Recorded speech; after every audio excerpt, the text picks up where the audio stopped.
there may be a blind spot, whether it be in the alignment of your company, whether it may be in the alignment of your personal life.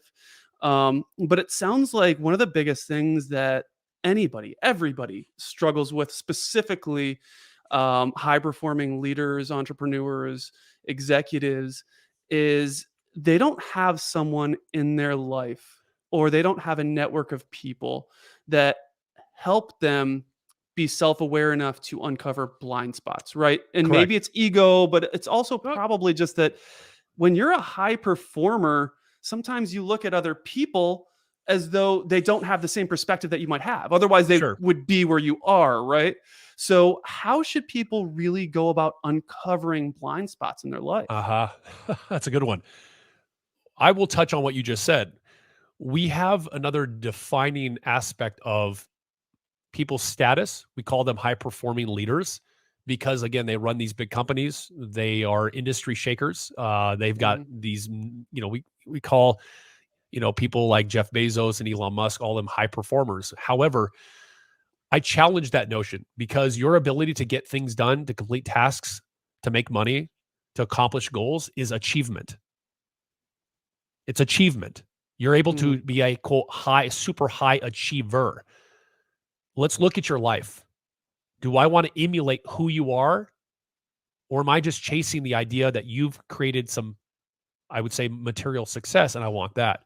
Mm. So, blind spots, we're all full of them. I have a resource, my partner by my side, who's constantly keeping me at the top of my game, who's always showcasing little aspects as I move and do my work because I'm working with these high caliber people. I'm constantly in their energy with them. I'm in their stresses and their chaos with them, getting them to the top of their game and in a very accelerated manner. So I'm always being optimized myself to stay at the top of my game.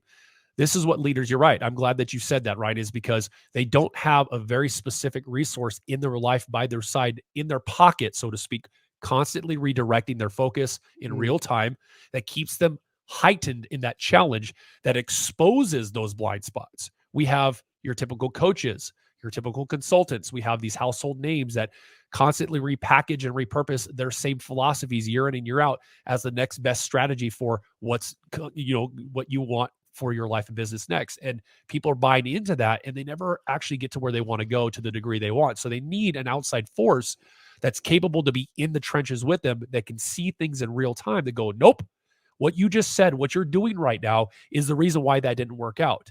Those are those little blind spots that need to be uncovered. So if your audience wants to know what their blind spots are, they've got to have somebody that's outside of them that can see what's really plaguing them and holding them back instead of just trying to figure it out on their own. You need to find someone that can challenge you in real time, that redirects you despite what you might hear. You might not like what they're telling you, but I'm telling you, if you can accept that information, your blind spots can in fact be exposed despite how big or small they might be. Yeah. How did that work in the military? How did that work in the military?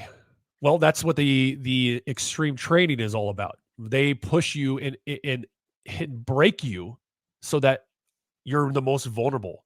The only way your blind spots are going to be fully revealed is when you're at your most vulnerable.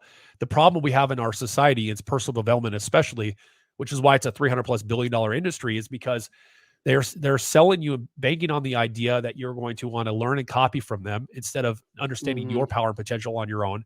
And what ends up happening is nobody is being as vulnerable as they might be marketing. Marketing has gone rogue. This idea of transformation, high performance, peak performance they're all catchphrases now to sell people into something.